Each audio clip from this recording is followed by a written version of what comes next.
ಸ್ವಾಮಿ ವಿವೇಕಾನಂದರ ಜಯಂತಿ 1863ರಲ್ಲಿ ಜನಿಸಿದ ದೈವ್ಯ ಚೇತನ, ಪರಮ ಪವಿತ್ರವಾದ ಆಧ್ಯಾತ್ಮಿಕ ಬಂಧು, ರಾಷ್ಟ್ರಭಕ್ತ 164ನೇ ಜಯಂತಿಯನ್ನು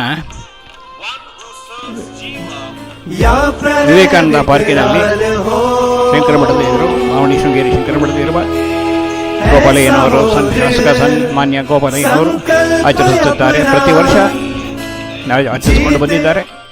ಇದು 1984ರಿಂದ ಇಂಡಿಯನ್ ಯೂತ್ ಫೆಸ್ಟಿವಲ್ ಆಗಿ ಪರಿಗಣಿಸಿದೆ. ಈ ದಿವ್ಯ ಚೇತನ ಭಾರತಕ್ಕೆ ಮಾತ್ರ ಅಲ್ಲ, ವಿಶ್ವದಾದ್ಯಂತ ಆಚರಿಸಲ್ಪಡುವ ಒಂದು ಅಮೋಘ ಕಾರ್ಯಕ್ರಮವಾಗಿದೆ. 164ನೇ ಜಯಂತಿ ಉತ್ಸವ ಅವರ ಹುಟ್ಟದ ಹಬ್ಬರವರೆಗೆ.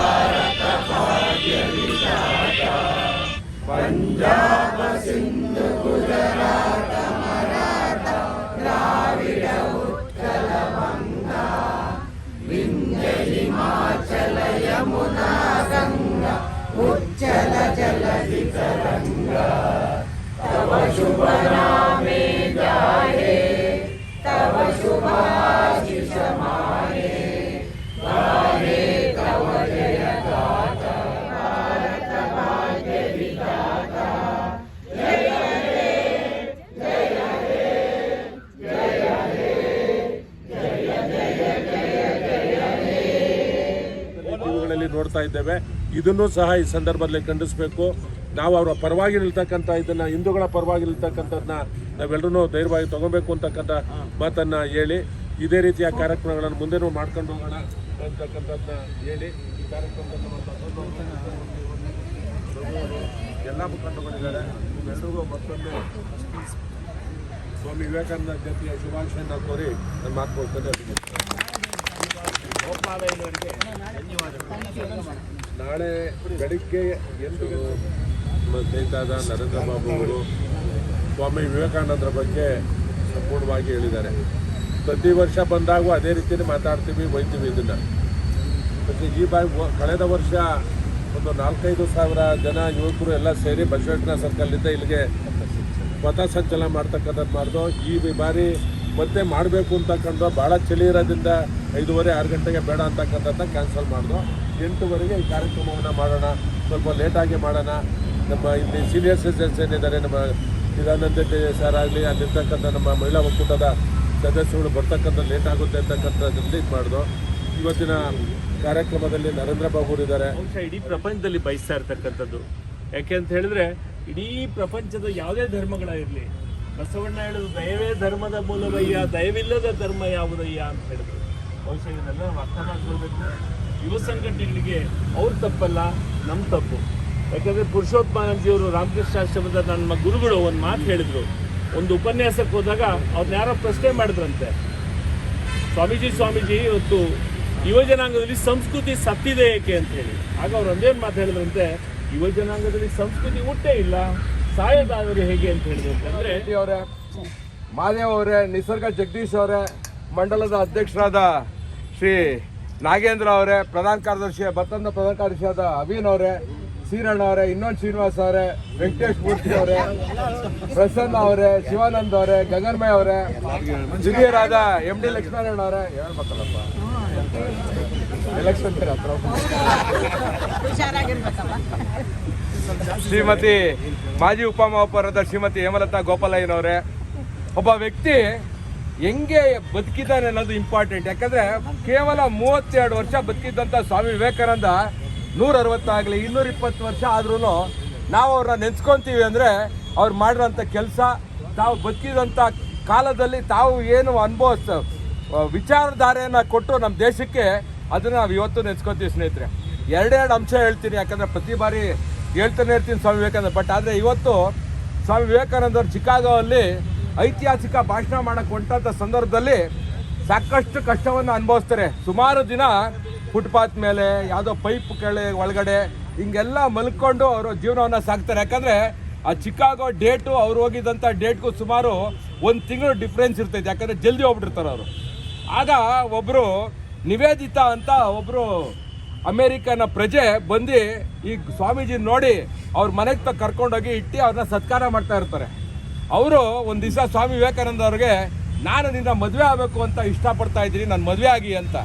ಅದಕ್ಕೆ ಸ್ವಾಮಿ ವಿವೇಕಾನಂದ ಹೇಳ್ತಾರೆ, ನನ್ನ ಯಾಕೆ ನೀನು ಮದುವೆ ಆಗಬೇಕು ಅಂತ, ನಿನ್ನಂಥದ್ದೇ ಸುಂದರವಾದ ಮಗು ನನಗೊಂದು ಬೇಕು ಅಂತ, ಅಷ್ಟ್ಯಾಕೆ ಕಷ್ಟಪಡ್ತೀಯ, ನನ್ನೇ ನಿನ್ನ ಮಗ ಅಂದ್ಕೊಂಡು ನನ್ನೇ ತಗೊಬಿಡು ದತ್ತುನ ಅಂತ ಹೇಳಿದಂಥ ಸ್ವಾಮಿ ವಿವೇಕಾನಂದ ಮಾತುಗಳಿಗೆ ಪ್ರೇರಣೆ ಪಡೆದು ಸಿಸ್ಟರ್ ನಿವೇದಿತಾ ಅವರು ನಮ್ಮ ದೇಶಕ್ಕೆ ಬಂದು ನಮ್ಮ ಆಚಾರ ವಿಚಾರ, ನಮ್ಮ ಒಂದು ಪರಂಪರೆ, ಸನಾತನ ಹಿಂದೂ ಧರ್ಮವನ್ನು ಒಳಗೊಂಡಂತೆ ಇಲ್ಲೇ ಇದ್ದು ಕೊನೆಗೆ ಇಲ್ಲೇ ಸಾವನ್ನು ಒಪ್ಪಿ ನಮ್ಮ ದೇಶದಲ್ಲೇ ಅವರ ಸಮಾಧಿ ಐತಿ. ಇವತ್ತು ಸಿಸ್ಟರ್ ನಿವೇದಿತನ ನಾವು ನೆನೆಸ್ಕೊತೀವಿ.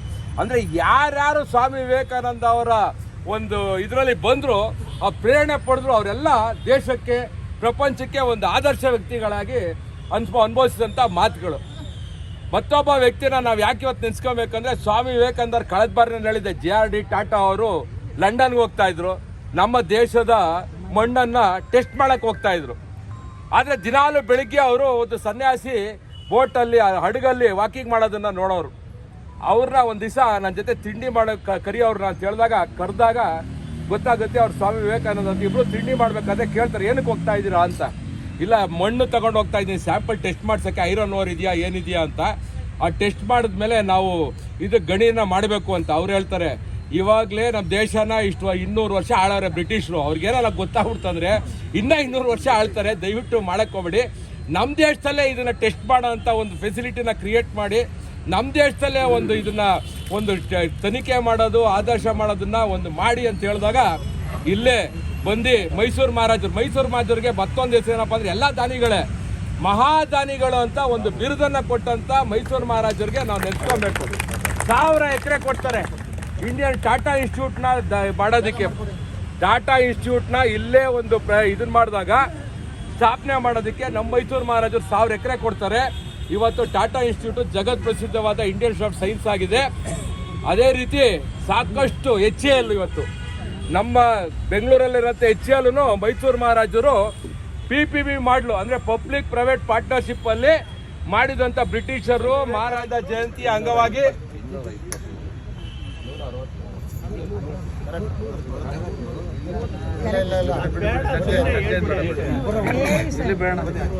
ಸ್ವಾಮಿ ವಿವೇಕಾನಂದ ಅವರು ಈ ಒಂದು ಕಾರ್ಯಕ್ರಮಕ್ಕೆ ನಮ್ಮ ಜನಪ್ರಿಯ ಶಾಸಕರು ಮಾಜಿ ಸಚಿವರಾದ ಶ್ರೀ ಗೋಪಾಲಯ್ಯನವರೇ ಈ ಕಾರ್ಯಕ್ರಮದ ಪ್ರತಿ ವರ್ಷನೂ ಶಾರದಾ ಶಂಕರನಾಗೆ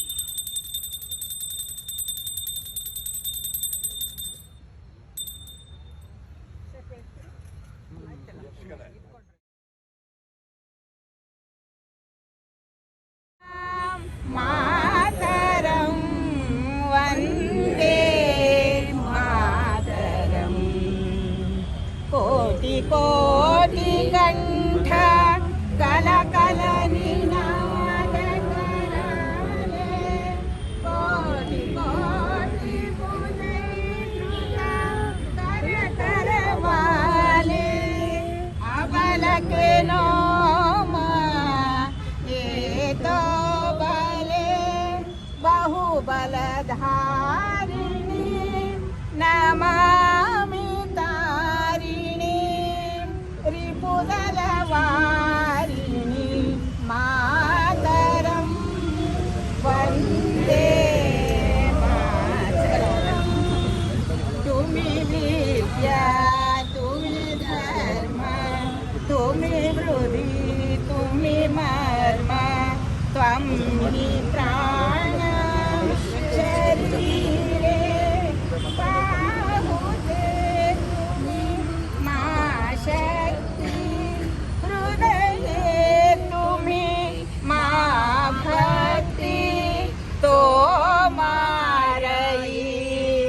प्रतिमा घडी मंदिर